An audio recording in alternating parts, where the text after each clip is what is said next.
சிற்றம்பலம். ஆடும் வரிவேல் அணி சேவல் என பாடும் பணியே பணியாய் அருள்வாய் தேடும் கயமா முகனை செருவில் சாடும் தனி யானை சகோதரனே. திருச்சிற்றம்பலம். திருநாவுக்கரசு வளர் திருத்தொண்டின் நெறிவாழ வரிஞான தவுமுனியோர் வாகீசர் வாய்மிதிகள் பெருநாமச் சீர்பரவல் உருகின்றேன் பேருலகில் ஒரு நாவுக்கு உரை செய்ய ஒண்ணாமை உணராதேன். திருச்சிற்றம். தென்னாடுடைய சிவனே போற்றி, என் நாட்டவர்க்கும் இறைவா போற்றி, ஏகம்பத்துறை எந்தாய் போற்றி, பாகம்பெண்ணொரு ஆனாய் போற்றி, பராய்த்துறை மேவிய பரனே போற்றி, சிராப்பள்ளி மேவிய சிவனே போற்றி, அண்ணாமலையம் அண்ணா போற்றி, கண்ணாரமுத கடலே போற்றி, காவாய் கனகத்திரளே போற்றி, கைலை மலையானே போற்றி போற்றி, வெற்றிவேல் முருகனுக்கு அரோகரா. திருச்சிற்றம்பலம். அண்ட சராசரங்களுக்கெல்லாம் அதிபதியாக விளங்கக்கூடிய முருகப்பெருமானுடைய ஒப்பற்ற பெருங்கருணையினாலே சென்னை ICF கமலவனார் சத்சங்கம் மிகச்சிறப்பாக நிகழ்த்தி கொண்டிருக்கக்கூடிய நேரலை தொடர் அப்பர் சுவாமிகளுடைய 4ஆம் திருமுறையிலிருந்து நாம் தொடர்ந்து பதிகங்களை சிந்தித்து வருகின்ற பாங்கிலே இன்றைய தினம் பொது பதிகமாக 77வது பதிகம் தனி திருநேரிசையாக விளங்கக்கூடிய ஒரு பதிகத்தை இன்றைய தினம் நாம் சிந்திப்பதற்கு திருவருள் கூட்டியிருக்கிறது. பதிகம் என்று சொல்லுகிற பொழுது 10 பாடல்களை கொண்ட நிலையிலே விளங்குகின்ற இந்த பதிகங்கள் அப்பர் சுவாமிகள் பாடியவற்றிற்கு தேவாரம் என்கிற பெயர் தனித்த பெயராக விளங்கிற்று. 4வட்டத்தில் ஞானசம்பந்தர் பாடல்களும் நம்முடைய சுந்தரமூர்த்தி சுவாமியுடைய பாடல்களையும் சேர்த்து எல்லாத்தையுமே தேவாரம்னு சொல்ல ஆரம்பித்தோம். ஆனால் பெரியவங்களுக்கெல்லாம் தெரியும், அவங்களுக்கெல்லாம் நல்லா தெரியும். தேவாரம்னு சொன்னால் அப்பர் சுவாமிகள் பாடினது தான் தேவாரம். இப்போ திருஞான சம்பந்தர் பாடினதுக்கு அதுக்கு ஒரு தனி பேர் இருக்குது, திருக்கடைக்காப்புன்னு இருக்குது. சுந்தர சுவாமிகள் பாடினது சுந்தரமூர்த்தி சுவாமிகள் பாடினது திருப்பாட்டு அப்படின்னு தனிப்பேர் தான் இருக்குது. தனித்தனி பேர் தான் ஒவ்வொன்றுக்கும். ஆனால் இந்த மூவர் முதலிகள் என்று சொல்லக்கூடிய இந்த 3 பேரையுமே இணைத்து கொண்டாடுகிற அந்த வழக்கத்தில் மூவர் தமிழையும் தேவாரம் என்று சொல்லுகிற அந்த ஒரு பொதுத்தன்மை 4வட்டத்தில் வந்துருச்சு. அதனால் இப்போ சுந்தரர் தேவாரம், திருஞான சம்பந்தர் தேவாரம் அப்படின்னு சொல்லுகிறோம். ஒன்றும் தப்பு கிடையாது, அதெல்லாம் ஒன்றும் கிடையாது. நாம் இப்போ தேவாரங்கிறது கீழே மூவர் முதலிகளுடைய பாடல்கள் எல்லாவற்றையும் ஒருங்கு திரட்டி அதை நாம் சொல்லுகிறோம். அப்போ பார்த்தீங்கன்னு சொன்னால் இன்னொன்று என்ன அப்படின்னு கேட்டால், நம்பியாண்டார் நம்பி இதை ஒன்றா தான் தொகுத்தார். ஒன்றா தொகுத்தார்னா ஒரே நேரத்தில், அதாவது 1, 2, 3, அப்புறம் 4, 5, 6, அப்புறம் 7 வரைக்கும் தான் தொகுத்தார். ராஜராஜ சோழன் காலத்தில் இந்த தேவாரம் தொகுக்கப்பட்டது. அப்போ பொது பேராக தேவாரங்கிற பேரை கொடுத்தாங்களா, இல்லை திருக்கடைக்காப்பு திருப்பாட்டுலாம் பிரித்தாங்களாங்கிறதெல்லாம் கொஞ்சம் ஆய்வுக்குரியது. எப்படியோ இந்த திருமுறை என்ற ஒரு தொகுப்பு நம்பியாண்டார் நம்பி சிறப்பான பணிங்க. நம்பியாண்டார் நம்பி அவர் அவருக்கு எப்படி நம்முடைய திருத்தொண்ட தொகையில் அடியார் பெருமக்கள் நாயன்மார்களை எல்லாம் சாமி தொகுத்தார் சுந்தரமூர்த்தி, அதுபோல் இந்த திருமுறைகளை எல்லாம் நம்ம தொகுத்துடணும் அப்படின்னுட்டு அவர் தொகுத்தார். ராஜராஜ சோழனுடைய ஊக்கமும் இருந்தது, சிறப்பாகவே செய்தார். அதுதான் நாம் இன்றைக்கி பாருங்கள் அந்த திருமுறைகளை உச்சி மேலே வைத்து போட்டுக்கிறோம். இப்போ அப்பர் சுவாமிகளுடைய அப்படி தொகுக்கும் போது அவர் என்ன செய்தார், இந்த 4, 5, 6ல் ஒரு ஒரு ஒரு முறையை கையாண்டிருக்கார். அதாவது திருத்தாண்டகம்லாம் கிடைச்சது எல்லாத்தையும் தூக்கி 6ல் போட்டார். அது காலத்தை பார்க்கல, தளத்தையும் பார்க்கல, பண்ணியும் பார்க்கல, அப்படி பார்க்கல. அதுக்கு பண்ணும் எல்லாம் தனியாக இது பார்க்காமல் அவர் என்ன பண்ணிட்டாரு, இந்த திருத்தாண்டகம் முழுக்கவே ஒரு திருத்தாண்டகம் அது தலைமுறைப்படி அந்த அதில் தொகுத்துட்டார் 6ல். 5ல் திருக்குறுந்தொகை முழுக்க 5ல் வச்சு விட்டார். தனி நெரிசையை இதில் வச்சுட்டார். இப்படி பாடல்களை அந்தந்த அடிப்படையில் அமைத்தார் ஒரு அதில். இப்போ இந்த மாதிரி இப்போ இந்த 4ஆம் திருமுறையில் தனி நேரிசைன்னு சொல்கிறோம்னா நேரிசையெல்லாம் ஒன்றா வச்சு இருக்காரு. யாப்பு முறைப்படி அமைக்கிற குறுந்தொகை, நேரிசை, தாண்டகம் அப்படிங்கிறதுல யாப்பு முறை தானே அந்த பேர். அதுக்கு அது தாண்டகம்னு சொன்னாலே 6ல் இருக்குன்றது தெரிஞ்சு போகும் இல்லையா. குறுந்தொகை பாடினாலே அது 5ல் தான் இருக்குன்றது தெரிஞ்சு போகும். அந்த ஒரு சகாயத்துக்காக அவர் அதை செய்துட்டார். ரொம்ப சிறப்பான ஒரு ஏற்பாடு. அப்படி ஒரு பெரும் வரமாக நமக்கு நம்பியாண்டார் நம்பி கிடைச்சார். அதுபோலவே அந்த குருமார்களை பற்றி பாடி மகிழ்ந்தார் சாமி. அந்த அவங்களுடைய பெருமையை சொல்லி மகிழ்ந்தார். இப்படி இந்த திருத்தொண்ட தொகையினுடைய ஒரு சிறப்பு போலவே இந்த திருமுறை சிறப்பு பெருஞ்சிறப்பாக அமைந்தது.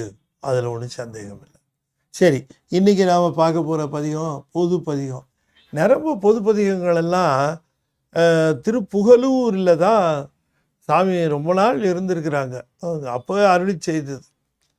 அவங்க திருப்புகலூரில் தஞ்சம் அடைந்து பெருமானிடம் சரண் புகுந்து எண்ணுகேன் சொல்லி எண்ணுகேன் என்றெல்லாம் கூட பாடி பெருமானுடைய அருள் ஆணையை எதிர்பார்த்தவனும் அங்கே இருக்கிறார். அவர் அப்படி எதிர்பார்த்து இருந்து எங்கேயும் போகிறதில்ல. திருப்புகலூரை விட்டு அந்த பக்கம் இந்த பக்கம் போகலை. அங்கேயே இருந்து தான் சாமி முக்தி பெற்றார், சாய்ச்சி பெற்றாருங்கிறத நம்ம பார்க்குறோம். இப்போ இன்றைக்கி நாம் பார்க்குறது இந்த 4ஆம் திருமுறை ஏற்பட்ட ஒரு தனி திருநேரிசை. நான் முன்னமே சொன்னது போல் திருப்புகலூரில் இருந்த காலத்தில் ஒரு பொது பதிகங்களாக, பொது கருத்துக்களை கொடுக்கின்ற பதிகங்களாக, சிலவற்றிலே நல்ல அறிவுரையும் அறவுரையும் அருளுரையுமாக வழங்கியிருக்கிறார். முன்னிலைப்படுத்தி சொல்லலை, அதில் நிறைய தன்னையை தான் சொல்லிக்கிறார், தான் ரொம்ப மோசம். ஆனால் 5ல் திருக்குறுந்தொகையில் பார்த்தீங்கன்னா முன்னிலைப்படுத்தி நிறைய சொல்லுவார். இதில் முன்னிலைப்படுத்தாமல் தன்மையிலே எதம் பேசுகிறார். நான் ரொம்ப ஒரு இழிந்த நிலையில் இருந்தவன், என்னை தேவரீர் அருள் செய்து தூக்கி விட்டீர் என்ற அந்த ஒரு முறையில் தான் அவர் பேசுவார். சரி, இப்போ நம்ம இந்த 77வது பதிகத்தில் நாம் முதல் பாடலை நாம் சிந்திப்போம். திருச்சிற்றம்பலம்.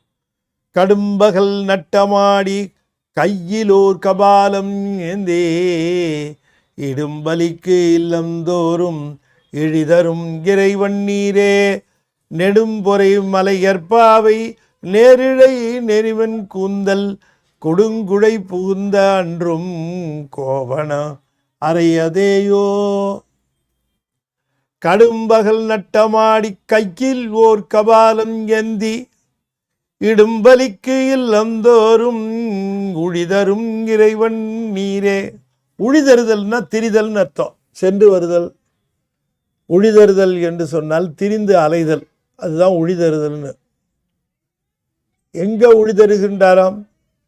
இல்லந்தோறும் உழிதரும் இறைவன் நீரே.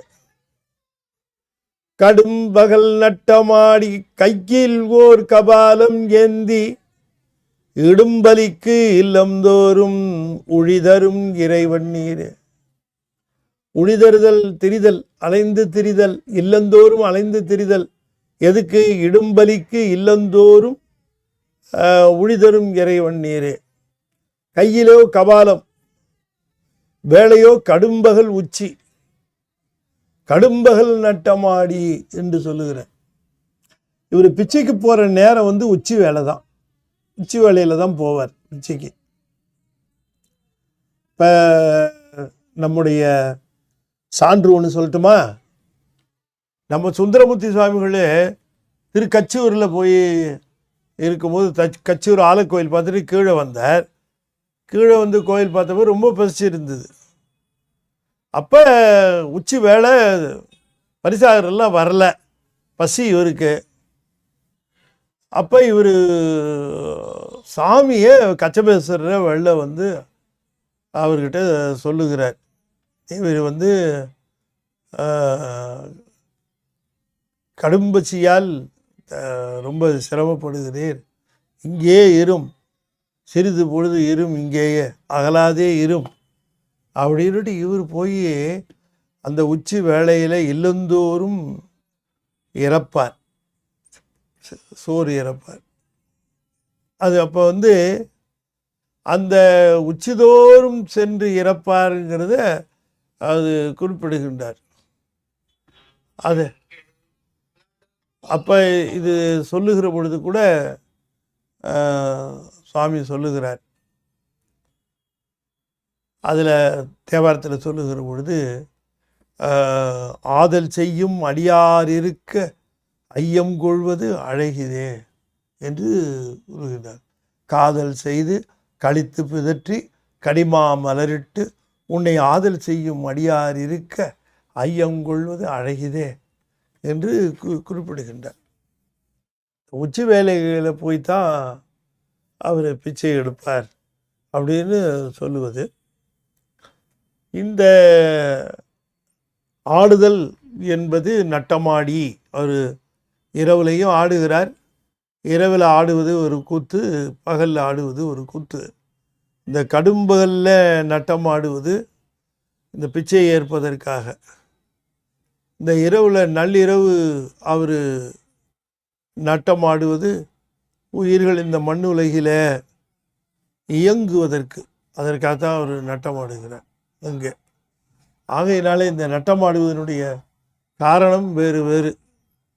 கடும்பகல் நட்டமாடி கையில் ஓர் கபாலம், கபாலீச்சரன் அல்லவா, கையில் கபாலம் வைத்துட்டு இருக்கவன் அவன் கபாலீச்சரன்.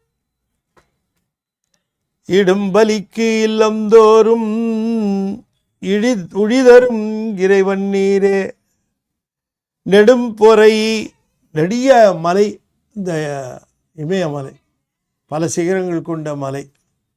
அந்த நெடிய மலை சிகரத்தில் இமவான், அந்த இமவான் பாவை அவனுடைய மகளை நேரிழை நெறிமன் கூந்தற் கொடுங்குழை புகுந்த அன்றும், அவளை பற்றி கொஞ்சம் விவரிக்கிறார். நெடும்புரை மலையர்வாவை, நேரிழை ஆபரணங்களை தரித்தவள், ஒழுங்குபடுத்தப்பட்ட மென்மையான கூந்தலை உடையவள், வளைந்த குழைகளை காதிலே அணிந்தவள்.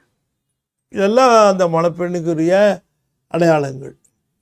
இப்படிப்பட்ட தேவி வரப்போ திருமணம் செய்து வந்த பொழுது இப்படி வந்தாள்.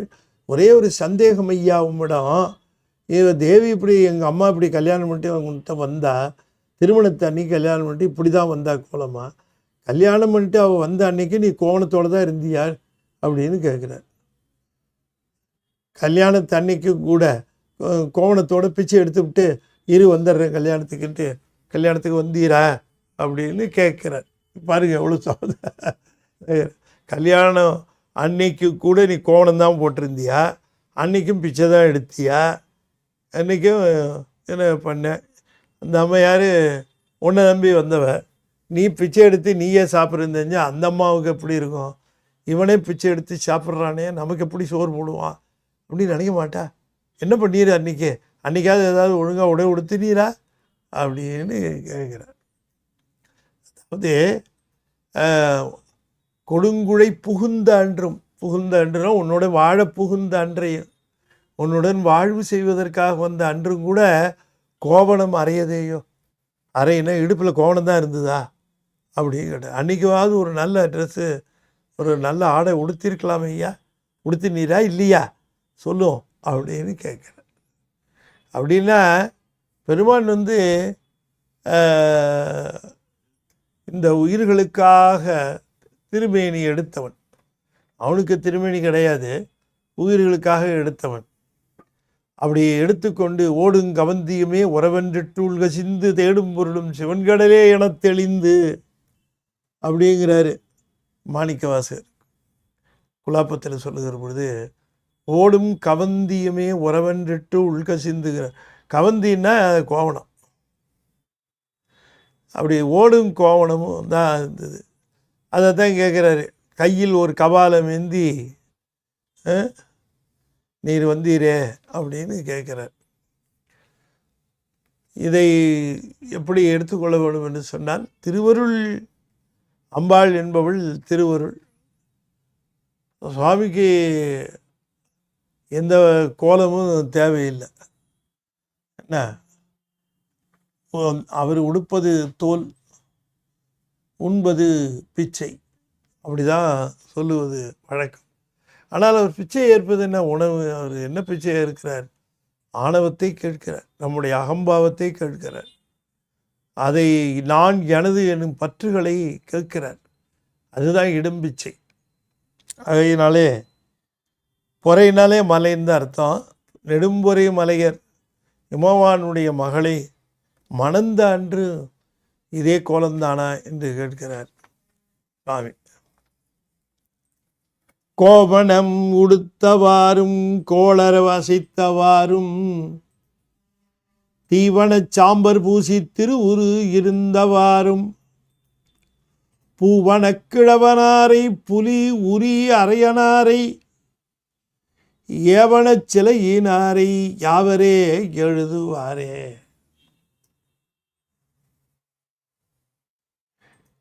கோவணம் கொடுத்தவாறு, கோவணம் தான் உடுத்திருக்கிறீர், கோளரவ அசைத்த கொல்லும் தன்மையுடைய பாம்புகளை மேலே அணிகலன்களாக போட்டிருக்கிறீர். தீவன சாம்பற் பூசி திருவுரு இருந்தவாறும், தீமேனியில் சாம்பலை எடுத்து பூசிருக்க, மேனி தகதகன்னு இருக்கும், அதில் சாம்பலை பூசி அந்த திருவுரு இருந்தவாறும் பூவன கிழவனாரை புலி உரி அரையனாரை, அந்த திருவுருவம் அழகிய வடிவனாராக இருந்தவர் பூவன கிழவனாரை, செந்தாமரை காடு அணைய திருமேனி இல்லையா, செந்தாமரை காடணைய திருமேனிம்பார் மணிவாசகரும். அப்படி செந்தாமரை திருவடி, திருமுகம், திருக்கரம் எல்லாமே தாமரை.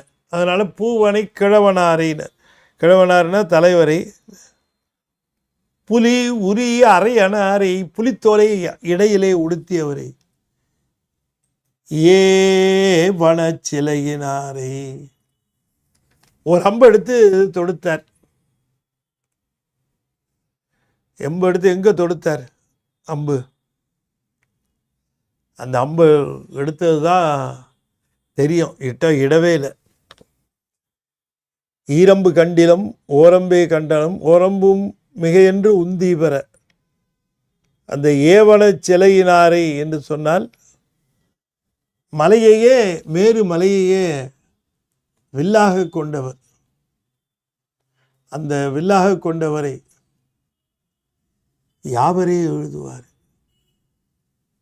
இவ்வளவும் பார்த்தா மைனஸ் மாதிரி தெரியுது, ஆனால் இத்தனை மைனஸ் இருக்கிற மாதிரி தெரியறது தவிர்த்து அவருடைய பியூட்டிக்கு முன்னால், இதெல்லாம் அவருடைய அழகுக்கு முன்னால், இதெல்லாம் அவரை அழகை குறைக்க முடியல. அதால் அவர் அழகை குறைக்கவே முடியல. இவையெல்லாம் அந்த அழகு மிகுந்த அழகோடு விளங்குகிறார் குழகன், அழகன் இல்லையா? அப்படிப்பட்ட அந்த திருமேனி அழக எப்படியா எழுது? இவன் இறைவன் இப்படியன் இவ்வண்ணத்தன் என்றெழுதி காட்டோனாதேனார். இன்னொரு இடத்துல கூட சாமி சொல்லும்போது சொல்லல, நம்ம அப்பர் சாமி சொன்னார், இவன் இறைவன் இப்படியன் இவ்வண்ணத்தன் என்று எழுதி காட்டோனாது. அவரை எழுதி காட்ட முடியுமா? யாரால் எழுத முடியும்? பார்க்குறேன், நானே பார்த்தோம், நாங்கள்லாம் பார்த்துருக்குறோம். ஆனால் எழுத முடியாது. அந்த அந்த எழுதுறதுக்கு நம்ம அருணகிரிநாதர் சொல்லுவார் முருகனை, எழுதறிய அறுமுகமும். எழுதுதற்குன்னா ஓவியம் தீட்டுவதற்கு, எழுதுவாரேன்னா ஓவியம் தீட்டுவார். யாவரே ஓவியம் தீட்டுவார்? தேவருமான யாவரே ஓவியம் தீட்டுவார்? அவர் கோவணம் உடுத்துறதை போட்டு, பாம்புகள் மேலே போட்டு, சாம்பலை பூசினதை போட்டு, அவருடைய அந்த செந்தாமரை போன்ற அந்த திரு உருவத்தை இடையில புலித்தோலை போட்டிருக்கிற அந்த அழகை யாராலையா போட முடியும்? ஒருத்தராலையும் செய்ய முடியாதுன்னு. விளக்கினால் பெற்ற இன்பம் மெழுக்கினால் பதிற்றியாகும், துளக்கினன் மலர் தொடுத்தால் தூயவின் நேரலாகும், விளக்கிட்டார் பேரு சொல்லின் மெய்ஞனி ஞானமாகும், அளப்பில கீதம் சொன்னார்க்கு அடிகள்தாம் அருளுமாறே, அடிகள்தான் அருளுமாறே,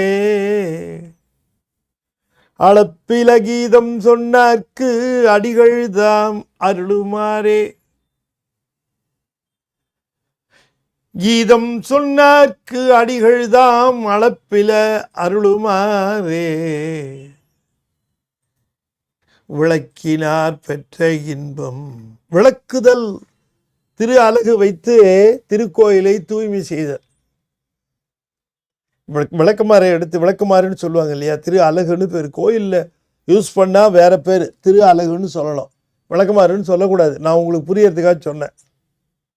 விளக்கமாறு அப்படின்னு சொல்லக்கூடாது, விளக்கும் ஆறுன்னு பேர் அதுக்கு, அல்லது விளக்கும் ஆறு, என்னவோ அது ஒரு அரை சேர்ந்துட்டு போகுது. ஆனால் கோயிலுக்கு சொல்லுகிற ஒரு திரு அலகு. அலகுன்னா கதிர் கதிராக இருக்குல்ல, அதனால அலகுன்னு பேர். கதிர் கதிராக இருக்கிறதுக்கு அலகுன்னு பேர். அலகு குத்துதல்னு கேட்டிருக்கீங்களா? அலகு, அந்த அலகு பல அலகு குத்துவாங்க. அலகுன்னா கதிர்னு பேர். அந்த திரு அலகுன்னா பல அந்த குச்சிகளை எடுத்து ஒருங்கு திரட்டி கட்டி அதை தூய்மைக்கு பயன்படுத்துவார்கள். அவ்வாறு தூய்மைக்கு பயன்படுத்துகிறவர்கள், திருக்கோயிலை தூய்மைக்கு பயன்படுத்துகிறவர்கள் பெருமான் அருளுவார். அடிகள் தாம் அருளுமாறு, விளக்கினார் பெற்ற இன்பத்திற்கு அடிகள் தாம் அருளுமாறே, அவர்களுக்கு இன்பம் அருளுவார். இந்த விளக்குறதோட தூய்மை செய்வதோட மெழுக்கு போட்டார். மெழுகு போடுறது எதுக்கு அப்படின்னு, இந்த சாணியினால மெழுகுவார்கள். அது பெரிய ஒரு டியோட்ரண்ட், டிட்டர்ஜென்ட் மாதிரின்னு வச்சுக்கோங்களேன். அது இன்செக்டிசைடு, இந்த பூச்சிகளை எல்லாம் அது தூய்மைப்படுத்தும், அதெல்லாம் இல்லாமல் செய்யும். அதுக்காக கோயிலில் மெழுகிறதுன்றது அந்த காலத்தில் உண்டு. இப்போ மொசைக் திரை போட்டாங்க, மண்ணு தரையாக இருந்தால் மெழுகணும். இப்போல்லாம் மொசைக் போட்டாச்சு, மெழுகிற தேவையில்லை, சும்மா மாப் போட்டுருவாங்க. மாப் அதானே சொல்கிறாங்க. சரி, மாப் போட்டால்னு வச்சுக்கலாம், மெழுக்கினால். அப்படி மெழுக்கினால் பதிற்றி ஆகும்னாரு. இப்போ விளக்கினார் பெற்ற இன்பம், விளக்கினார் பெற்ற இன்பங்கிறதுக்கு இப்போ இடையினம் போட்டிருக்கு இதில். ஆனால் சில உரையாசிரியர் என்ன சொல்கிறாங்க, விளக்கினார்னு வல்லினம்தான் போடணும். ஏன்னா விளக்கினால் பெற்ற இன்பம் மெழுக்கினால் பதிற்றி ஆகும். மெழுக்கினார் இரு இருக்குல்ல, வல்லினா, அந்த இரு போட்டோம், அது போட்டால் இல்லுன்னு அர்த்தம். விளக்கினால் பெற்ற இன்பம் மெழுக்கினால் பதிற்றி ஆகும். இப்போ விளக்கினார்னு சொன்னால் விளக்கினவர் பெற்ற இன்பம்னு தனியாக எடுக்கணும். அது அப்படி வேண்டாம். விளக்கினால் பெற்ற இன்பம் மெழுக்கினால் பதிற்று. இப்போ அந்த திரு அலகை வைத்து தூய்மை செய்கிறவர்கள் பெறுகிற இன்பத்தை போல 10 பங்கு இந்த திருமெழுக்கு செய்கிறவர்கள் பெறுவார்கள். அடிகள் தருவார், 10 பங்கு தருவார். கோயிலை தூய்மைப்படுத்துறது பாருங்க, எவ்வளவு பெருமானுடைய திருவுருள்கள். நிறைய கொடுப்பார் சாமி. இப்போ இதை நம்ம எடுத்துக்கிறோம், இதை அப்படியே எடுத்துக்கோங்க. இப்போ இதனுடைய கரால்ரியும் உண்மை தானே. இப்போ இது உண்மைன்னு சொன்னால் இதை ஒட்டி இருக்கிற சில உண்மைகளையும் நாம் எடுத்துக்கணும். இப்போ விளக்கினால் பெரும்பேறு பெருகலாம், இன்பம் பெறலாம், மெழுக்கினால் பதற்றியாகும். அப்போ தூய்மை செய்தால் கோயிலை நாம் இறைவனுடைய திருவருளை பெறுகிறோம். அப்போ தூய்மைக்கேடு செய்தால் என்ன ஆகும் இல்லையா? செய்யலாமா? இப்போ தூய்மைக்கேடு செஞ்சால் என்ன ஆகும்? ஆப்போசிட் எஃபெக்ட், துன்பம் வரும். அதை உணர்ந்துக்கணும். விளக்கினால் இன்பம் வரும், நாம் தூய்மை செய்தால் இன்பம் வரும். தூய்மை கேடு செய்தால் கேடு வரும், துன்பம் வரும்.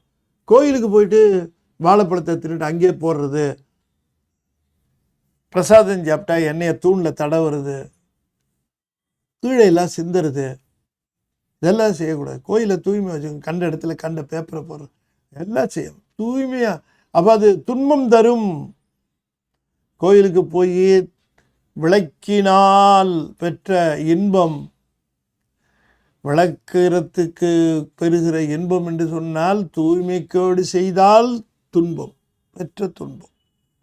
அதனால் கோயிலில் கவனமாக இருக்கும். மெழுக்கினால் பதிர்ச்சியாகும். நல்ல மெழுகிறோம்னு சொன்னால் அதை போல் 10 பங்கு கிடைக்குமா கோயில், திருக்கோயிலுக்கு.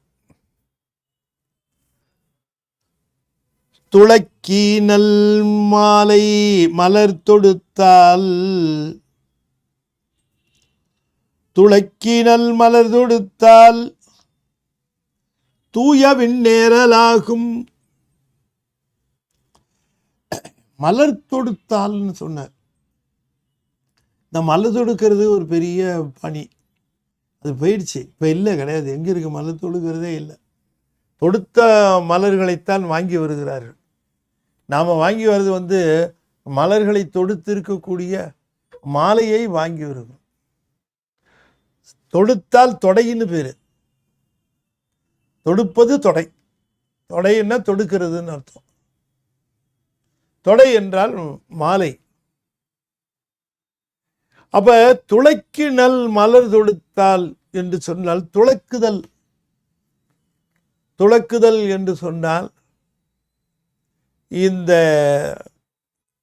உள்ளத்திலே நல்ல செயல்களை, சிந்தனையை, சிவநாமங்களை இவற்றை சிந்திக்கின்ற அந்த துளக்குதல்னா ஒளின்னு சொல்லுவார்கள்.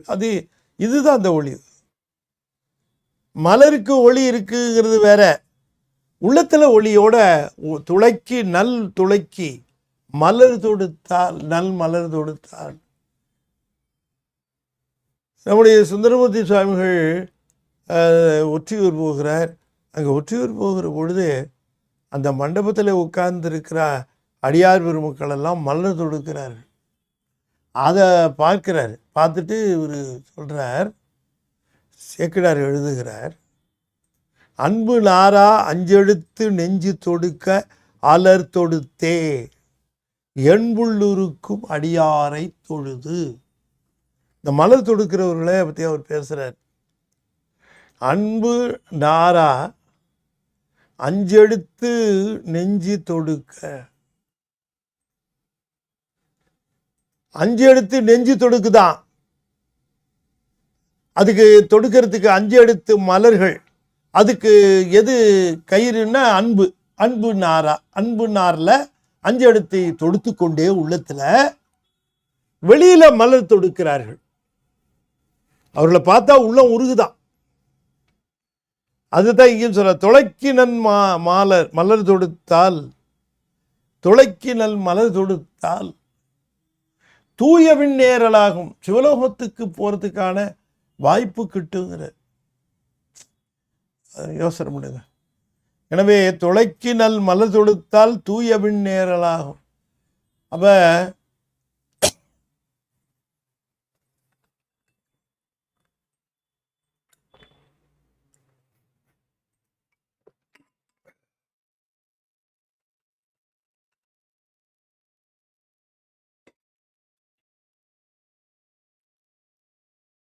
திருஅலகால கூட்டினா பெருக்குனா அது ஒரு இன்பம், மெழுக்குனா அதை விட பதிற்றி, அதை விட பெருசு இந்த மலர் தொடுக்கிறது.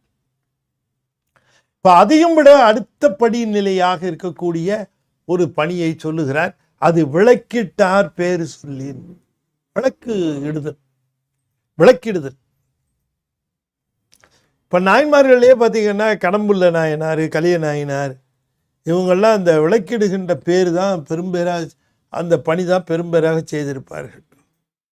அந்த காலத்தில் கோயில்களுக்குள்ள 6 மணிக்கு மேலே திருக்கோயிலுக்குள்ள உங்களுக்கு வெளிச்சம் இருக்காது. அப்போதான் மின்சார விளக்கெல்லாம் வந்துருச்சு. அந்த காலத்தில் எப்படி பண்ணுவாங்க, அந்த காலத்தில் கோயில் உள்ளுக்குள்ள ஒளி ஊட்டுவதற்காக நிறைய விளக்குகளை போட்டிருந்தார்கள். அந்த விளக்குகளுக்கு எண்ணெய் கொடுப்பதையே ஒரு நிபந்தமாக பண்ணியிருப்பாங்க விளக்கு. இப்போ இந்த பழங்கால கோயிலில் பார்த்தீங்கன்னா மேலேலாம் சரம் தொங்கும் அந்த விளக்கு, அதை கீழே இறக்கி அதில் எண்ணெயை ஊற்றி திரிய போட்டு மேலே ஏற்றுவாங்க. அந்த வெளிச்சம்தான் அந்த நடைமேடையில் இருக்கு. ஆகையினால இந்த திருக்கோயிலுக்குள்ளே எங்கெங்கெல்லாம் முடியுமோ அங்கெல்லாம் விளக்கை ஏற்ற வேண்டும் என்பதை ஒரு பெரிய ஒரு அறமாக சொல்லியிருந்தார்கள்.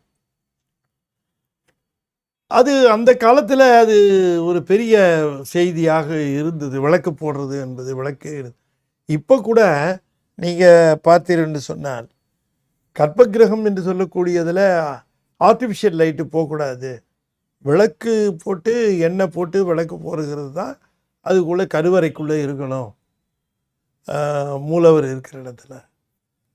இப்போ அது சில கோயிலில் அப்சர்வ் பண்ணுறதில்ல, நேராக ஃபோக்கஸ் லைட்டையே சாமிக்கு அடிக்கிறாங்க அது. ஆனால் அப்படி செய்யாமல் அந்த மூலவர்கிட்டம் வெறும் இந்த தீபம் தான், எண்ணெய் தீபம், அது நிறையா பெருசாக 4-5 விளக்கு. இந்த முக்கியமாக சிவன் கோயிலில் பல சன்னதிகளில் இப்படி இருக்கிறத நம்ம பார்க்குறோம். எனவே அதுக்கு எண்ணெய் இடுறது, அதுக்கு விளக்கு இடுதல், அது இன்றைக்கி இருக்கு இல்லையா, அது இன்றைக்கி கூட செய்யலாம். ஆகையினாலே விளக்கிட்ட சாமிக்கு விளக்கு இருக்கணும், உள்ளுக்குள்ளே கருவறைக்குள்ளே நல்ல விளக்கு எண்ணெய் இருக்கணும். நிறையா கோயில்களுக்கு, சிவன் கோயில்களுக்கு எண்ணெய் கூட இல்லாமல் சிரமப்படுற கோயில் பாடல் போட்ட தலைமை இருக்குது. இன்றைக்கி கொஞ்சம் நிலைமை எப்படி இருக்குன்னு தெரில. இவங்க புதுசாக கோயில் கும்பாபிஷேகம் பண்ணுறதை விட சிறப்பாக சில கோயில்கள், ரொம்ப கஷ்டப்படுற கோயில்களுக்கு அதை முன்னேற்றி விட்டு ஊருக்கு வர பூசை, அந்த சிவாச்சாரியார்களுக்கெல்லாம் சம்பளமே சரியாக தரதில்லை. எப்படி அந்த கோயிலை பார்ப்பாங்க அவங்க, அந்த கோயிலை பார்த்துக்கிறாங்க, மந்திரம் சொல்கிறாங்க, பூஜை பண்ணுறாங்க. அவங்களுக்கு நாம் சம்பளம் தரணும் ஒழுங்காக, அரசாங்கம் தரதில்லைன்னு நிறையா ரிப்போர்ட்டு. 3 வருஷம் 2 வருஷம்லாம் சேர்த்து வாங்கினதாக கூட சொல்கிறாங்க. 3 வருஷத்துக்கு என்ன பண்ணுவாங்க, சாப்பாடுக்கு என்ன பண்ணுவாங்க, கோயிலை நம்பி இருக்கிறவங்க. அடியார்கள் தான் திருக்கோயிலுக்கு போகிறவங்க, அங்கே இருக்கிற சிவாச்சாரியார்கள் ஓதுவார்கள் நல்ல நிலையில் இருக்காங்களா, சாமியை கவனிக்கிறதோடு சரி அங்கே சிவாச்சாரியாரையும் கவனிக்கணும், அங்கே இருக்க ஓதுவார் இருந்தால் ஓதுவாரையும் இங்கே பார்க்கணும், அவங்க எப்படி இருக்காங்க, அவங்களுக்கு என்ன தேவை. சாமிக்கு வஸ்திரம் வாங்கி தரீங்க, சிவாச்சாரியருக்கு வாங்கி தரலாம், அவருக்கு வாங்கி தரலாமே. சாமிக்கு பழம் வாங்கி கொடுக்குறீங்க, சிவாச்சாரியருக்கு பழம் வாங்கி கொடுங்க நிறைய, அது பெரிய அறம். அவர் தானே, அது நடமாடும் சிவம் தானே, சிவாச்சாரியார்கள்லாம் நடமாடும் சிவம் தானே. நாம் அதை பார்க்கணும். ஓதுவார்கள் நல்ல கோயில் போனால் எங்கள் ஓதுவாரை கேட்கணும், எங்கே இருக்கார் ஓதுவார் அப்படின்னு கேட்கணும், தேவாரம் பாட சொல்லணும், சன்மானம் கொடுக்கணும். இதெல்லாம் செய்யாமல் சும்மா போய் கோயிலில், இப்போ பெரிய கோயில்களுக்கு நீங்கள் அதெல்லாம் பண்ண வேண்டாம். நீங்கள் இப்போ திருவண்ணாமலை, காலத்தி, திருக்காலத்தி, திருப்பரங்குன்றம், இதெல்லாம் வேண்டாம். இப்படிலாம் நான் சொல்கிறேன். கோயில் பார்த்தாலே தெரியும் இந்த கோயில். நான் சொல்கிறேன்னு தப்பாக நினைக்காதீங்க. நீங்கள் பிரபலமாக இருக்கிற கோயிலில் போய் தரிசனம் பண்ணி நீங்கள் புண்ணியத்தை ஈட்டிட்டு வர்றதை காட்டிலும் பன்மடங்கு புண்ணியம், பன்மடங்கு சிறப்பை நீங்கள் சாதாரணமாக இருக்கிற சிவன் கோயிலுக்கு போய் வழிபாடு செய்து சிவாச்சாரியார் ஓதுவார் இவர்களுக்கெல்லாம் தக்கபடி கவனித்து அவங்களுக்கு அந்த உரிய நிலையை கொடுத்து சேவிச்சுட்டு வந்தீங்கன்னா பன்மடங்கு. நான் சொல்கிறேன் சும்மா எல்லாரும் போகிற திருவண்ணாமலையே எல்லாரும் போய் முட்டி மோதிக்கிட்டு எல்லாம் அந்த கோயிலுக்கு போய் என்ன அது அதில் இருக்குது சொல்லுங்கள் பார்க்க. அதில் தான் புண்ணியம் வருமா? அப்போ மற்ற சிவன் கோயிலெலாம் புண்ணியம் வராதா? திருவண்ணாமலையில் மட்டும்தான் வருமா? மற்ற கோயிலில் அப்படின்னா சாமியோட முழுமுதற் தன்மைக்கு இருக்கு. சில கோயிலெலாம் போனால் அந்த சிவாச்சாரியார் ரொம்ப சிரமம். சில கோயில் எனக்கு தெரிஞ்ச கோயில் இல்லையா, அந்த சிவாச்சாரியாருங்க வீட்டில் உப்பு போடாமல் செஞ்சதை கொண்டு வந்து நிவேதனம் பண்ணுறாங்க சாமி. ஆகையினால அன்பர்களே, சிவனுடையார்களே, சிவனை செல்வர்களே, நீங்கள் கொஞ்சம் சுமாராக இருக்க கோயிலுக்கும் போங்க. உங்கள் வினைகள் தொலையும், நம்ம வினைகள் தொலையும். நீங்கள் பிரபலமான கோயிலுக்கு போய் நம்ம வினைகளை தொலைக்கிற வேகத்தை விட இங்கே படுவேகமாக நீங்கும். ஆமாம், இப்போ உதாரணத்துக்கு நான் சொல்கிறேன். இப்போ நீங்கள் சாப்பாடு அன்னம்பாலித்தல் சாப்பாடு போடுறீங்க. ஒரு செல்வந்தனுக்கு சாப்பாடு போடுறது சிறப்பா, ஒரு வறுமையில் இருக்கிற ஒருவனுக்கு சாப்பாடு போடுவது சிறப்பா? எதை சாமி எடுத்துக்குவார் சிறப்புன்னு? வறுமையில் போடுறவனுக்கு தான் எடுத்துக்குவார். அது மாதிரி கொஞ்சம் சுமாராக இருக்கிற கோயில்கள் உங்களுக்கு நிச்சயமாக தெரியும். அந்த கோயிலை மாதம் ஒரு தடவை ஒரு போய் பார்க்குறது, எல்லாரோடையும் ஒரு 5 பேரை 10 பேராக போய் பார்க்குறது, அந்த கோயிலுக்கு ஏதாவது செய்கிறது. எத்தனையோ சிவன் கோயில் இருக்குது. ஆகையினால இதெல்லாம் எதுக்கு எழுதுறாரு? திருவண்ணாமலைக்கு எழுதுறாரு. இத்தனையும் விளக்கிட்டால், மெழுக்கினால், துளக்கினன் மலர் தொடுத்தால், இதெல்லாம் யார்? திருவண்ணாமலைக்கு, திருக்காலத்திக்கு, திரு ஆணைக்கா, இதுக்கா சொல்கிறாரு. அதுக்கு தான் நிறைய இருக்கு, அதுக்கு தான் ஆளுங்க. மற்ற கோயில்கள், அந்த கோயிலில் அவங்க பாவம் என்ன செய்வாங்க? அந்த சிவாச்சாரி என்ன பண்ணுறாங்க, கடைசியில் அதை வேறு இந்த கூட்டம் மக்களுக்கு வரவழைக்கணும்னா சாங்கியம் ஏதாவது சொல்கிற கோயிலா, பரிகார கோயிலா, அதை ஏதாவது செய்து விட்டுறாங்க. பரிகார கோயில் அப்போ தான் வரான் இவன். இல்லை சிவனை சொன்னால் எவன் பயப்படுறான்? யமனை சொன்னால் தான் பயப்படுறான் இல்லையா? சனியை சொல்லணும், இல்லாட்டி அப்போ தான் பயப்படுறான்.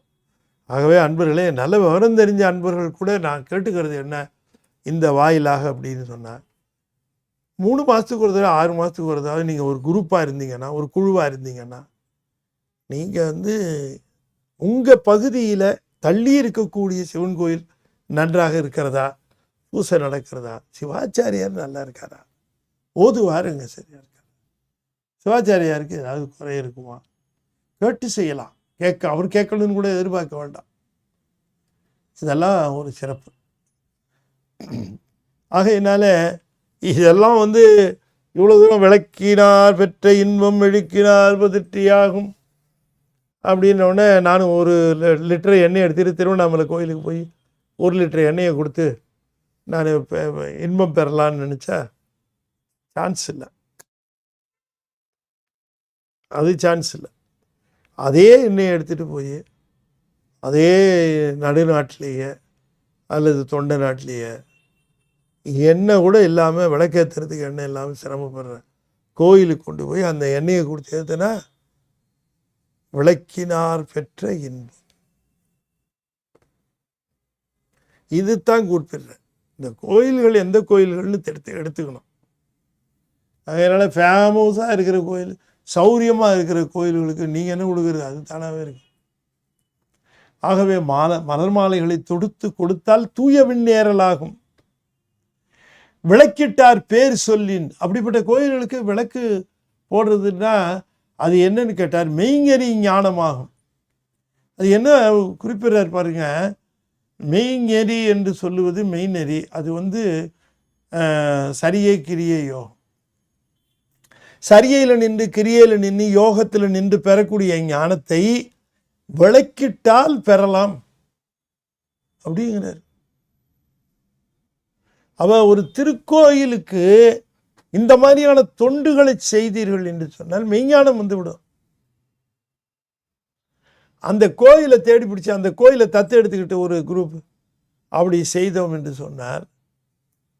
நீங்கள் நான் என்னுடைய பர்சனல் எக்ஸ்பீரியன்ஸ் நான் சொல்லணும். நான் போகும்போது ஒரு கிட்டத்தட்ட என்ன வருஷம் இருக்கும் அப்படின்னு கேட்டால் 2000 வருஷம் இருக்கும். 2000, 2001, 2002 அந்த வருடங்களாக இருக்கும். அந்த வருடத்தையே திருக்கச்சியூர் கோயிலுக்கு போனோம். சுந்தரமுத்து சாமிகள் பாடல் பெற்ற தலம். இந்த கொஞ்ச நாளைக்கு முன்னாடி சொன்ன பாருங்க, இறந்து கொடுத்தாருன்னது உச்சிப்போதில் அந்த உச்சி வெயிலில் இல்லந்தோறும் சென்றிறந்தாருன்னார். அந்த கோயிலுக்கு போனால் நீங்கள் ஆச்சரியப்படுவீங்க. அது பாடல் பெற்ற தலம். 6 மணிக்கு போகிறேன், கோயிலே திறக்கல. 6 மணிக்கு போகிறோம். நானும் என் நண்பரும் போயிருந்தோம். 2000 சொல்கிறேன் நான், 20 வருஷத்துக்கு 22 வருஷம் முன்னாடி சொல்கிறேன். இப்போ அது கோயில் திறக்கல. என்ன இது பிரதோஷத்துக்கு கோயில் திற அப்படின்னு நாங்கள் போனால் பக்கத்தில் சிவாச்சாரியார், நீங்கள் போங்க வரேன்னார். வீடு தேடி போனோம், நீங்கள் போங்க வரேன்னார். அப்புறம் அவரே வந்து திறந்தார். ஒரு தெரியாலும் நாங்கள் 2 பேரும் உள்ளே போனோம். போய் அந்த 6 மணி இருக்கும். போய் கதவை திறந்தா அந்த இந்த சோமஸ்கந்தர் இருக்கிற அந்த இடத்துக்கிட்ட இருக்கிற கதவை திறந்தா ஒரு 1000கணக்கில் ஒவ்வாறுங்க பறந்து அடிச்சுட்டு வெளியில் வருது. அது பார்த்த உடனே ரொம்ப சங்கடமாக போச்சு உள்ள கோயிலுடைய. அதுக்கப்புறம் நம்ம என்ன பண்ணோம், நான் உடனே நம்முடைய அன்பர்கிட்ட சொன்னேன், நம்ம டவுனில் இருக்கிற கோயில்களையே பார்க்குறோம், கொஞ்சம் தள்ளி இருக்குது அருமையான கோயில், இந்த கோயிலை கவனிக்காமல் இப்படி இருக்கேன்னு சொல்லிட்டு நம்ம ஒரு அன்பர்கள் குழு. அதில் முக்கியமாக நம்ம குறிப்பிட வேண்டியவர் நம்ம சைதாப்பேட்டையில் திரு நாகராஜ். இப்போ அவர் ஆலய உழவார தொண்டு சிறு திருக்கூட்டம்னு வச்சுருக்கிறாரு. அவர்கிட்ட தான் சொன்னேன். அவர் உடனே நாங்கள் அதை செய்யலாங்க ஐயான்ட்டு அவரும் நாங்கள் எல்லாம் குரூப்பாக எடுத்து மக்கள்கிட்ட இருந்து எண்ணெய், வஸ்திரம் இதெல்லாத்தையும் வாங்கி மாதம் ஒரு தடவை போய் அந்த கோயிலுக்கு கொடுத்து கொஞ்சம் கொஞ்சமாக அந்த கோயில் வளர ஆரம்பிச்சிச்சு. இப்போ இன்றைக்கி நல்லா இருக்குது. அது எதுக்கு சொல்ல வருகிறேன்னா, அந்த மாதிரி கோயில்களை அப்படியே தூக்கி விட்டுறணும். அடியார்கள் போல தான் நடக்கும். சிவாச்சாரியர் என்ன பண்ணுவார், ஒத்தாளாக இருந்துக்கிட்டு என்ன பண்ண முடியும்? மலை நல்லா சௌரியமாக இருக்கும். மலையில் ஒரு கோயில், கீழே மலை மேலே இருக்கவர் பேர் மருந்தீஸ்வரர்னு பேர், கீழே இருக்கவர் தான் கச்சபேஸ்வரர். அதனால் இந்த தொண்டுகள்லாம் சொல்லும்போது இது சரியைன்னே நினச்சிடக்கூடாது. இதை சரியை நினச்சா ஞானத்தை பற்றி ஏன் பேசுகிறார்? இல்லை யோகத்தில் இருக்கும் போதெல்லாம் ஞானம் வரணும் இல்லை. இதுவே சரியை கிரியை யோகம் எல்லாமே தொண்டு செய்கிறதுல கிரியை செய்யும் போதே ஞான நிலை அடையலாம், திருவடி அடையலாம். அதே மாதிரி இந்த மாதிரியான தொண்டுகளை செய்கின்ற பொழுது உரிய கோயில்களுக்கு அது நாம் இங்கே எடுத்துக்கொள்ளணும். அது சொல்லப்பெறலைன்னா கூட நாம் அதை எடுத்துக்கொள்ளணும். எல்லோரும் கோயிலுக்கு, ஒரே கோயிலுக்கு, டவுனில் இருக்கிற கோயில் அது எல்லோரும் நல்லா பார்த்துக்கிறாங்க, அதுக்கே கொண்டு போய் கொடுத்துக்கிட்டு இருக்கிறது கொடுங்க, வேண்டான்னு சொல்ல. ஆனால் இந்த கோயில்களை கவனிக்கிறது, நிறைய கோயில்கள் கவனிக்கப்பட வேண்டிய கோயில்கள் இருக்குது. அது நாம் விரும்பினா தெரிந்து கொள்ளலாம் இந்த கோயில்களை. சரி, அது ஒரு புறம் இருக்கட்டும். இப்போ நான் இந்த பாட்டோட தொடர்பாக தான் பேசுகிறேன். இந்த பாட்டில் இவ்வளோ தூரம் சொல்கிறாரு, விளக்குதல் சொல்கிறாரு, அதுக்கப்புறம் மெழுக்குதல் சொல்கிறாரு, அதுக்கப்புறம் மலர் தொடுத்தல் சொல்கிறாரு, அதுக்கப்புறம் விளக்கு போடுவதை சொல்லுகிறார். முதல்ல விளக்கு வேற, பின்னால் இருக்கிற முதல்ல திரு அலகால் விளக்குதல், பின்னாலே எண்ணெய் திரி போட்டு விளக்கு அது இடுதல், ஒளி ஏற்றுதல். இந்த மாதிரியான பணிகளை எந்த கோயிலுக்கு சொல்லுகிறார்? அது ரொம்ப நாம் பார்க்கணும் இல்லையா? எல்லாத்தையும் மேலே ஒன்று சொன்னார், கீதம் சொன்னார். அந்த கோயில்களில் திருமுறை பாடணும். எந்த கோயில்களில் திருமுறைகள் பாடப்பெறுகிறதோ அந்த கோயில். நான் சில கோயில் சொல்கிறேன், இந்த சிவாச்சாரியார்கள்லாம் திருமுறை பாடி மக்களை ஊக்குவிக்கின்றார்கள், கோயிலும் பெறுகிறது. நான் பார்க்கல, திருச்சோற்றுத்துறை சிவாச்சாரியாரை பற்றி கூட நான் கேள்விப்பட்டேன். திருச்சோற்றுத்துறை சிவாச்சாரியார் இப்படித்தான் குழந்தைங்களுக்கு திருமுறைகளை சொல்லி தந்து திருமுறையை போற்றுகிறார். அது கோயிலை ஃப்ளௌரிஷ் பண்ணும். திருமுறைகள் எங்கு தேவாரம் திருவாசகம் எங்கு ஓதப்பெறுகிறதோ அந்த கோயிலெலாம் நல்லபடியாக, அதனால் திருக்கூட்டமாக சென்று அந்த கோயில்களுக்கு தேவாரம் பாடணும், திருமுறைகளை ஓதணும். அதைத்தான் சொல்லுகிறார். கீதம் சொன்னார்க்கு அளப்பில அடிகள், அளப்பில கீதம்னு எடுத்துக்க வேண்டாங்க. கீதம் தேவாரம் பாடியவர்களுக்கு அடிகள் அளப்பில அருளுமாறு கணக்கில்லாமல் கொடுப்பாருன்னார். கணக்கில்லாமல் கொடுப்பாருன்னார். இப்போ கீதம் சொன்னார்னா என்ன கீதம்? அதுதான் திருமுறைகள். சொன்னவர்களுக்கு அடிகள் தாம் அருளுமாறே அப்படின்னு எத்தனை முக்கியமான பாட்டு பாருங்க. அப்பர் சுவாமி அவ்வளோ அருமையாக சொல்லியிருக்கிறார். சந்திரர் சடையில் வைத்த சங்கரன் சாமவேதி அந்தரத்தமரர் வெம்மான் நல் வெள்ளூதியான் தன் மந்திர நமச்சிவாயவாக நீரணிய பெற்றால் வெந்தரும் வினையும் நோயும் வெவ்வழல் விரைகிட்டே. சந்திரர் சடையில் வைத்த சங்கரன் சாமவேதி அந்தரத்து அமரர் பெம்மான் ஆனல் வெள்ளூதி ஊதியான். ரிஷபத்தை ஆரோகணித்து வருகின்றவன், ரிஷபத்தை ஆரோகணித்து வருகின்றவன் நல்வெள் ஆண் ஊர்தியான் அப்படின்னு அது சொல்லணும். நல்வெள், அந்த முன்னால் ஆண் இருக்கு பாருங்க, ஆண்னா காளை, காளை ஊர்தியான். ஆண் நல் வெள் வெள்ளுன்னு இருக்கு, இந்த நல் வெள்ள முன்னால் போட்டுருக்கணும். நல்வெள் ஆண் ஊர்தியான். சந்திரர் சடையில் வைத்த சங்கரன். இந்த சந்திரன்ங்கிறதுல இலக்கண குறிப்பு நிறைய விஷயம் சொல்லுவாங்க. சந்திரன் சடையில் வைத்த சங்கரன்னு சொல்லக்கூடாது, இன்னும் பாடம் போட்டால் தப்புன்னு சொல்கிறாங்க. சந்திரர் சடையில் வைத்த, இந்த சந்திரர் சடையில் வைத்த சந்திரன் சடையில் வைத்த ரெண்டுக்கு என்ன வித்தியாசம் அப்படின்னு கேட்டால், நீங்கள் சந்திரர்னு போட்டிங்கன்னு சொன்னால் சந்திரனைன்னு அர்த்தம். அதுக்கு நீங்கள் சந்திரன்னு சொன்னால் சந்திரன் சடையில் வைத்த, சந்திரன் தான் சடையில் வைத்தன்னு ஆகிடும். சந்திரன் தன் சடையில் வைத்த சங்கரன், அது அர்த்தம் அப்படியே வரும், அது அந்த மாதிரி அர்த்தம் ஆகிடும்.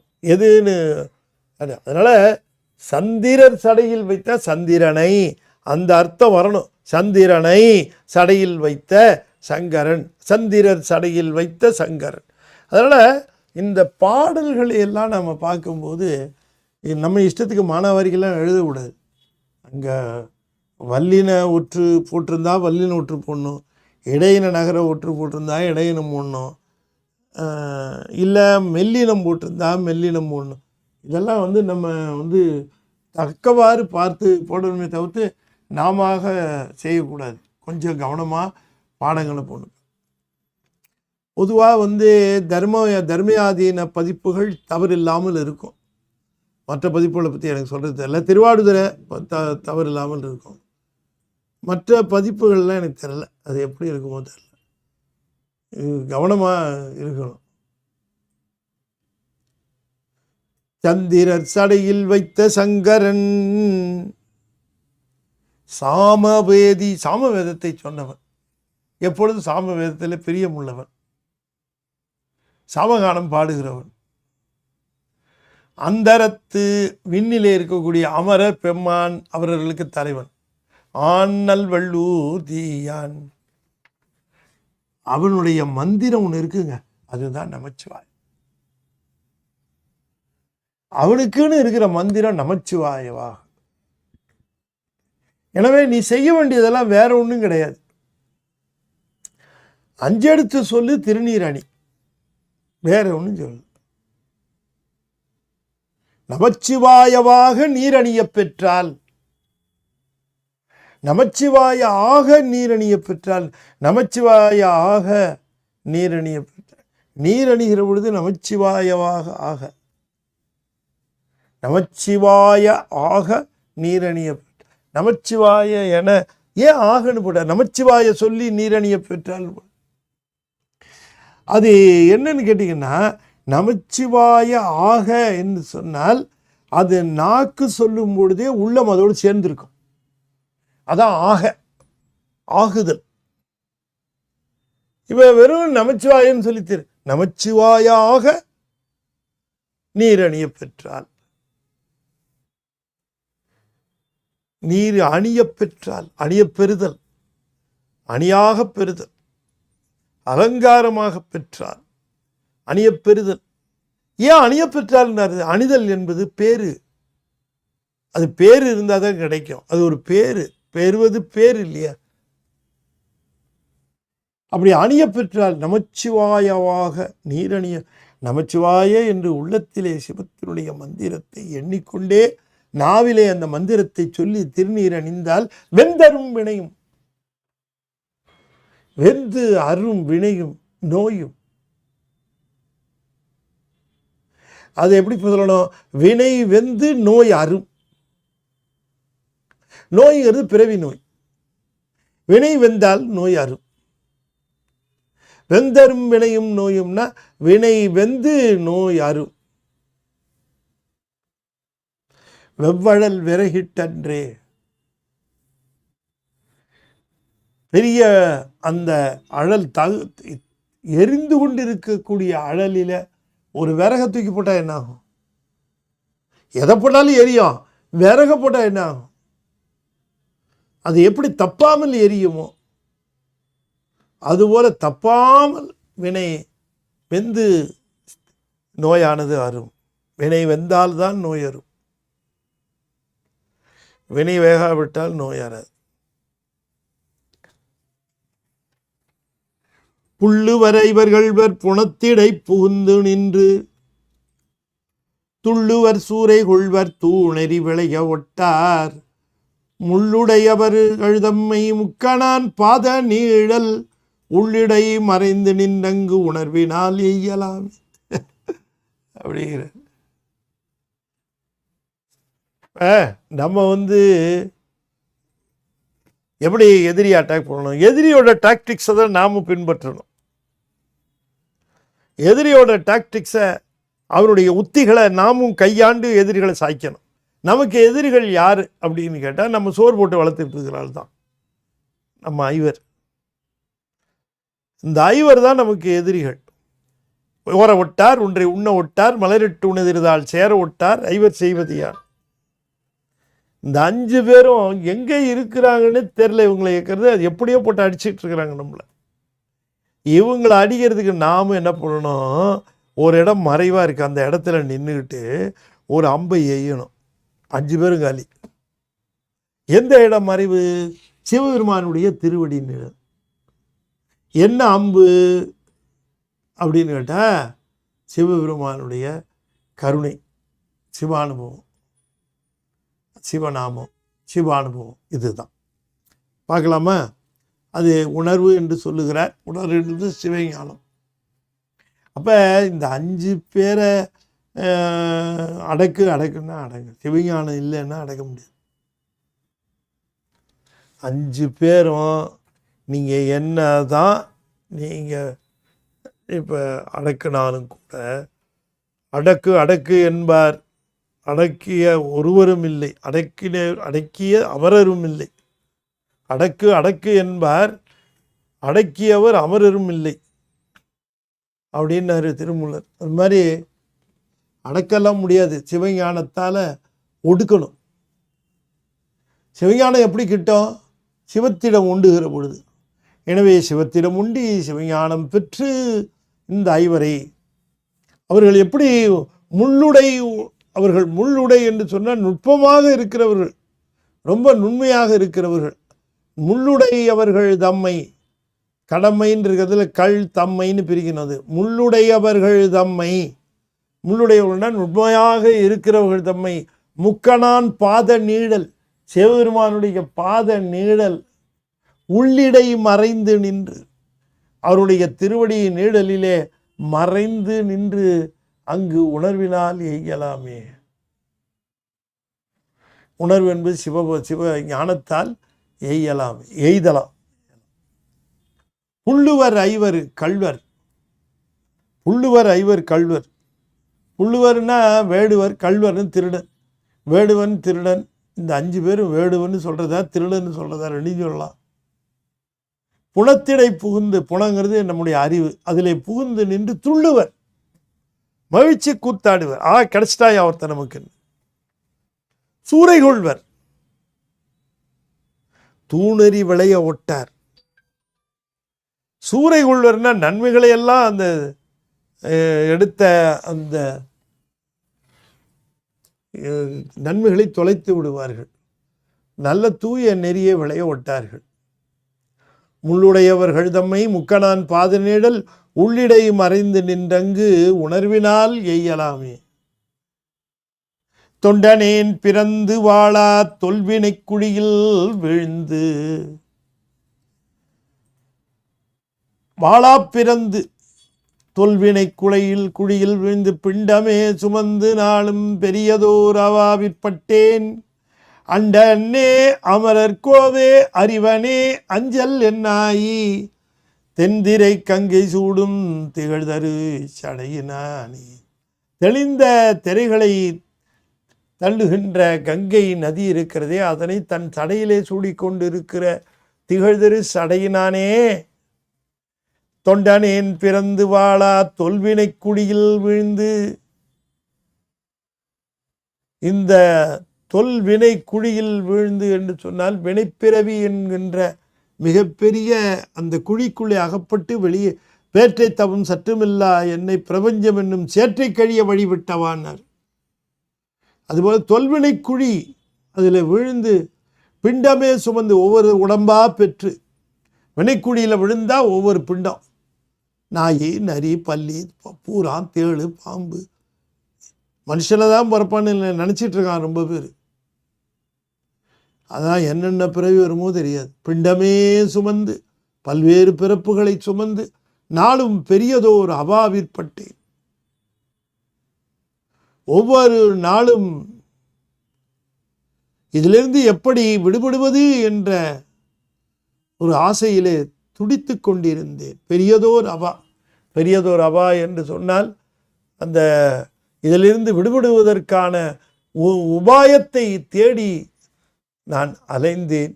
அண்டனே அமரர் கோவே, நீதான் எனக்கு அஞ்சல் என்று சொல்ல வேண்டும், நீதான் அதற்கு உரியவன் என்று தெரியும்.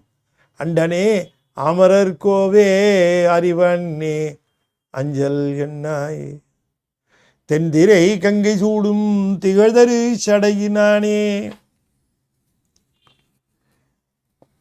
பாரினாய் பாவி நெஞ்சே பன்றி போல் அலற்றில் பட்டு, தேரி நீ நினைதியாயில் சிவகதி திண்ணமாகும். ஊரலே உவர்ப்பு நாரி உதிரமே ஒழுகும் வாசல் கூரையால் மூடக்கண்டு கோலமா கருதினாயே. பாரினாய் பாவி நெஞ்சே பன்றி போல் அளற்றில் பட்டு, ஊரலே உவர்ப்பு நாரி உதிரமே ஒழுகும் வாசல் கூரையால் மூடக்கண்டு கோலமா கருதினாயே. தேரி நீ நினைதியாயில் சிவகதி திண்ணமாகும். 2வது வரையை கடைசியில் போடணும். பாரினாய் நீங்கினாய், பாவி நெஞ்சே, தீவினை உடைய நெஞ்சமே, பாவி நெஞ்சே, தீவினை உடைய நெஞ்சே, நீ நல்லவற்றிலிருந்து நீங்கி விட்டாயா? பாரினாய் பாவி நெஞ்சே.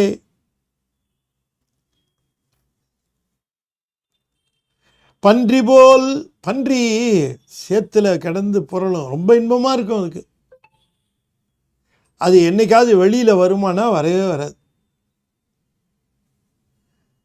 அந்த சேத்துல கிடந்து புரண்டு இருக்கக்கூடிய அந்த நிலையை இன்பமாக கருதும் அது பன்றிக்கு. ஆனால் நமக்கு தெரியும் அது எத்தனை கேவலம்னு.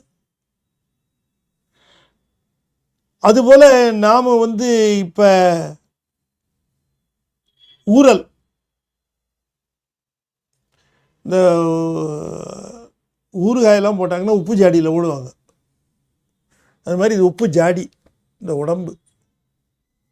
ஊறல்னா பானை ஊறுது, உவர்ப்பு நாரி, உப்பு சேர்ந்துருக்கு இந்த உடம்பானது நாரி, உதிரமே ஒழுகும். எங்கே பார்த்தாலும் ரத்தம், எங்கேயாவது தொட்டோம்னா ரத்தம் வரும். ஒரு 9 வாசல், இது ஒரு கூரை போட்டு மூட கண்டு இப்படி வச்சிருக்கிற ஒரு செட்டப்பை கண்ணாடியில் பார்த்து ரசிக்கிறியே, கோலமாக கருதினாயே. இந்த உடம்பை உன்னால எப்படி ரசிக்க முடிகிறதுன்னு கேட்குறேன். தன் உடம்பை தான் வியத்தல் என்பது அறியாமை என்று சொல்லுகிறார். உடம்பை வியக்கக்கூடாது, உடம்பு சாதனம், அவ்வளோதான். உடம்பு என்னைக்கு வேணாலும் கழலும், எப்படி வேணாலும் இருக்கும். ரொம்ப மோஸ்ட் அன்ரிலையபிள், நம்பவே முடியாத ஒன்று. உள்ள என்னென்னவோ சிஸ்டம் ஓடிட்டு இருக்கு, அது ஓடுதுங்கிறதுல இருக்க. எங்கேயாவது என்ன உள்ளுக்குள்ளே இறப்பையில் ஓடுறதா இருக்கட்டும், ரத்தம் ஓடுறதா இருக்கட்டும், நரம்பு ஓடுறதா இருக்கட்டும், இல்லை கல்லீரல் இயங்குறதா இருக்கட்டும், இல்லை லங்ஸ் இயங்குறதா இருக்கட்டும், இல்லை கண், எல்லா பார்ட்ஸும், பிரெயின் இயங்குறதா, எல்லாம் இயங்கிட்டு இருக்குங்க. என்ன சிஸ்டம், என்ன கட்டுப்பாடு, என்ன நிச்சயம் இருக்குது அதுக்கு? ஏதோ ஓடுது. இதை கோலமாய் கருதினாயே, இது நிரந்தரம் என்றும் அழகு என்றும் கருதினாயே. பாரினாய் பாவி நெஞ்சே, நன்னறிகளிலிருந்து நீங்கினாய். நீ என்ன செய்யணும்?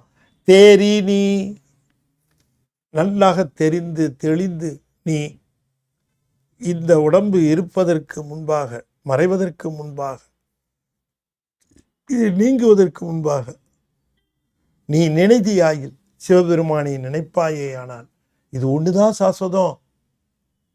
இது போகிறதுக்குள்ளே அதை பிடிச்சிட்டு இருந்தேன்னா இது போனாலும் கவலை இல்லை, அதைத்தான் பிடிப்பேன். அதை பிடிக்காமல் இருந்தேன்னா உடம்புலேருந்து உயிர் பிரிஞ்சதுக்கு அப்புறம் சிவத்திட்ட போகாது, அது ஆபத்துக்கிட்ட தான் போகும்.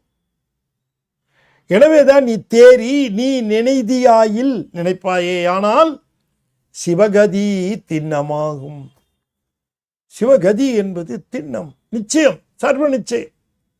கதி என்பது எப்ப? இந்த உடம்பு விட்டதுக்கு பிறகு உனக்கு கதி சிவகதி. சிவன் பார்த்துக்குவார், திண்ணமாகும்.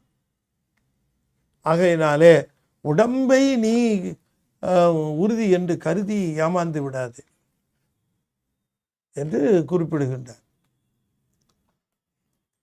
உய்த்த கால் உதயத்து உவ்வருமையவள் நடுக்கம் தீர, வைத்த கால் அரக்கனோ தன் வான்முடி தனக்கு நேர்ந்தான். மொய்த்த கால் முகிழ்வெண் திங்கள் மூர்த்தி எனும் உச்சி தன்மேல், வைத்த கால் வருந்துமென்று வாடினான் ஒடுங்கினேனே. வைத்த கால் வருந்துமென்று வாடினான் ஒடுங்கினேனே. உய்த்த கால், அதுக்கு முன்னால் நிறைய வார்த்தை கொண்டு வந்துக்கணும். ராவணன் மலையை பெயர்த்து எடுப்பதற்கு அங்கே வந்து தூக்கிய அந்த தருணத்திலே, அதுதான் உய்த்தகால் உதயத்துன்னு அர்த்தம்.